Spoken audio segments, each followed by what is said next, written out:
If you've ever felt like the stock market is a secret club with its own confusing language, you're not alone. Words like bull market, dividends, PE ratio, market cap, and liquidity get thrown around like everyone just magically understands them.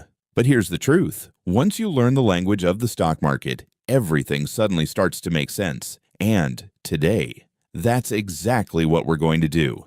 So before we dive in, let me ask you something.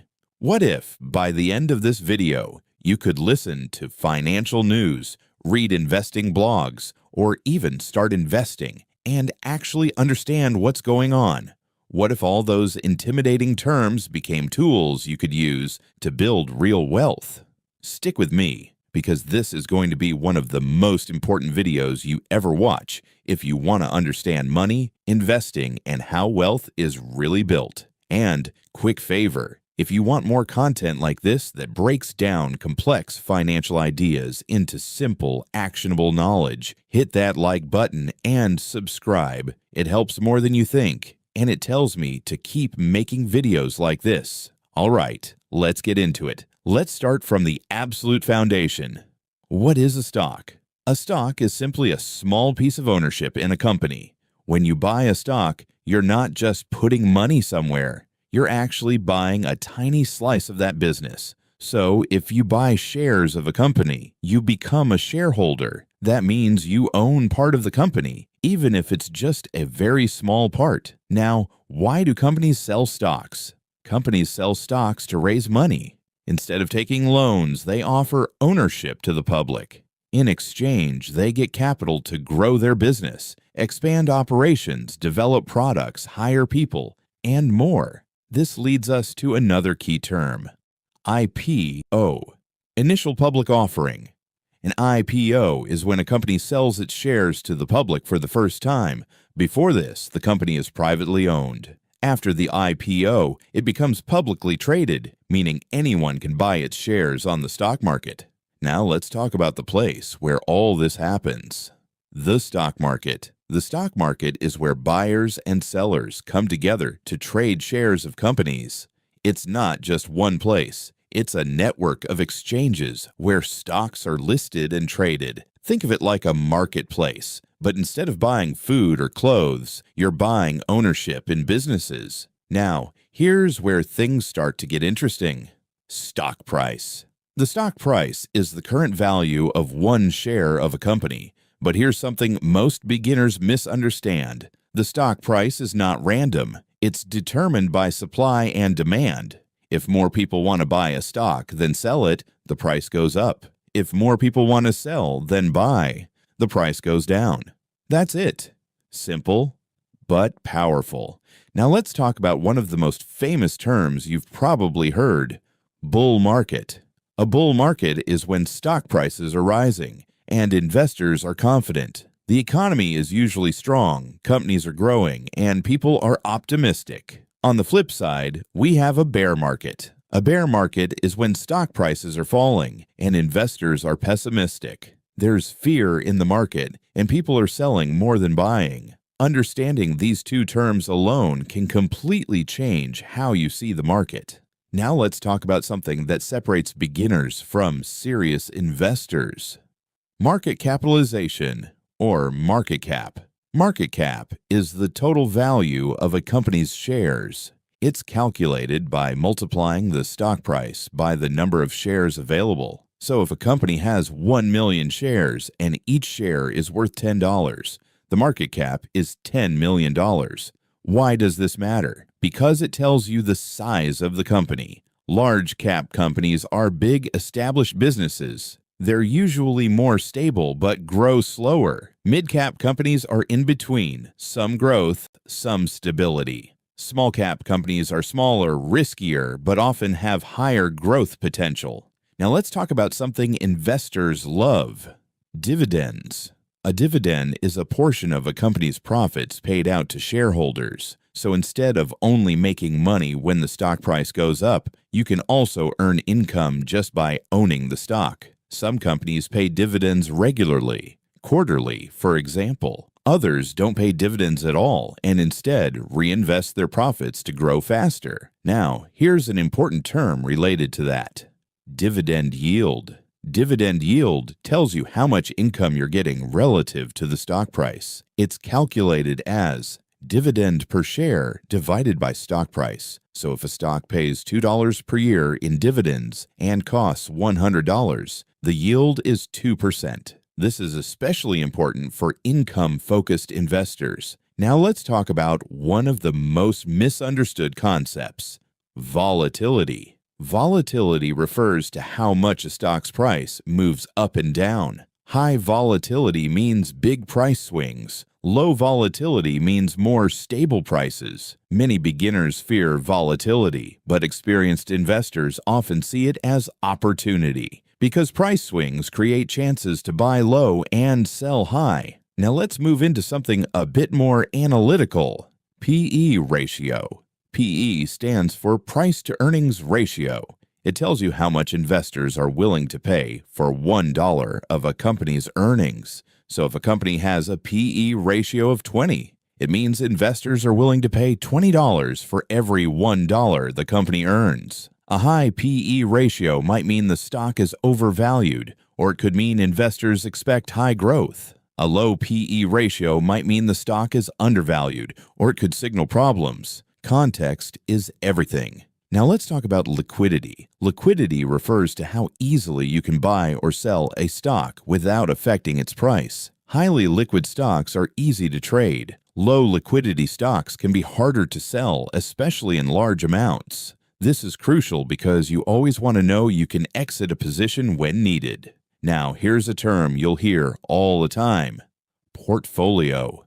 Your portfolio is simply the collection of all your investments: stocks, bonds, ETFs, real estate, everything you own as an investor. And this leads to one of the most important principles in investing: diversification. Diversification means spreading your investments across different assets to reduce risk. Instead of putting all your money into one stock, you spread it out. Why? Because if one investment fails, others can balance it out. This is how smart investors protect themselves.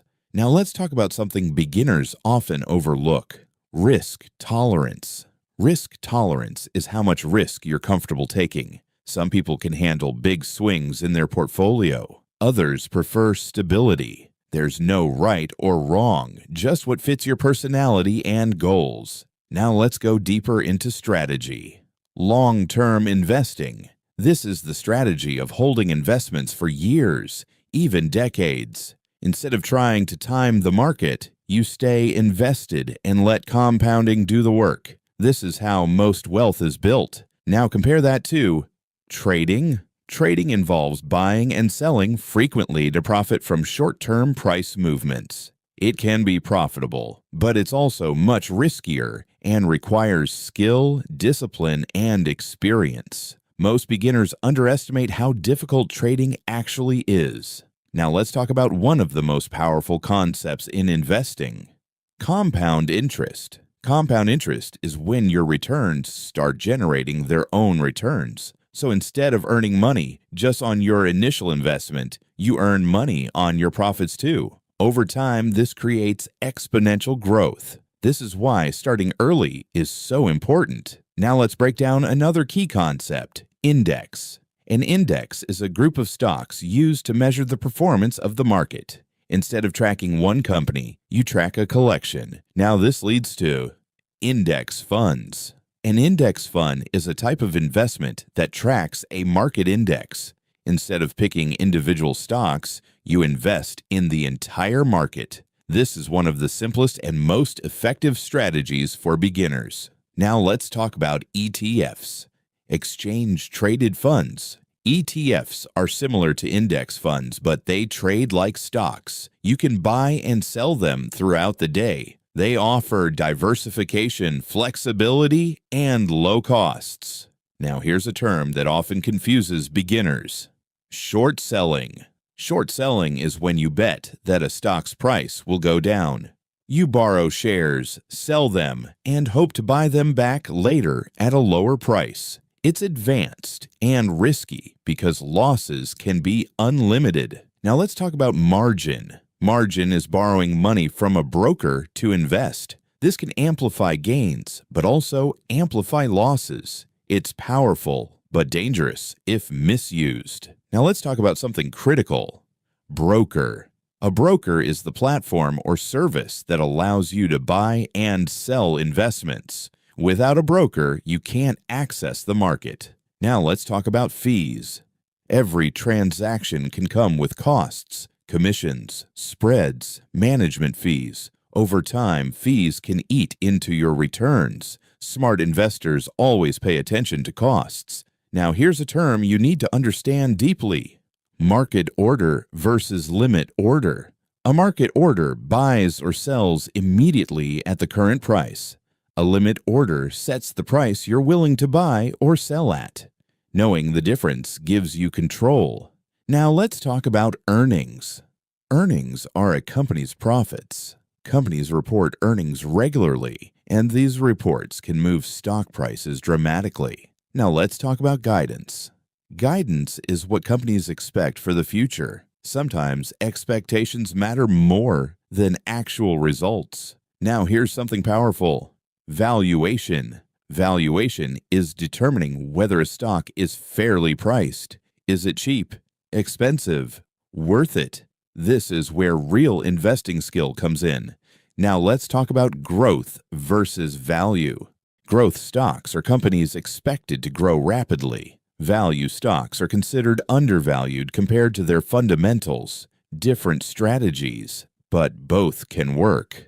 Now let's talk about dividends versus growth investing. Some investors prefer steady income. Others prefer long-term growth. Again, it depends on your goals. Now here's something that can change your entire mindset. The market is not random. It's driven by human psychology, fear, and greed. Understanding this gives you an edge. Now let's talk about timing.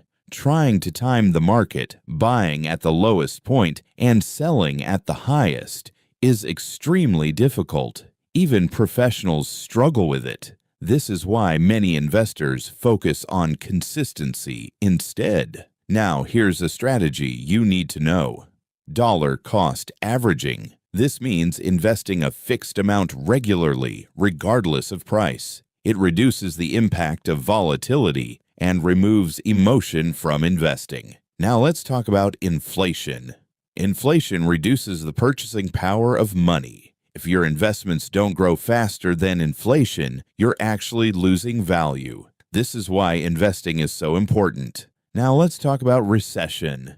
A recession is a period of economic decline. Markets often fall during recessions, but they also recover every time. Now here's something powerful. Patience. Most people fail in investing not because they lack intelligence, but because they lack patience. Now let's bring everything together. The stock market is not just numbers and charts. It's a system, a language, a tool.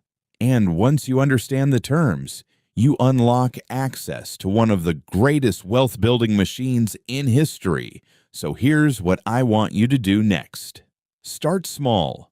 Learn continuously, stay consistent, and most importantly, don't let fear stop you, because the biggest risk is not losing money. It's never starting at all. If this video helped you understand the stock market even a little better, make sure you like, subscribe, and share it with someone who needs to see this, because the more people understand money, the more people can actually change their lives. And I'll see you in the next one.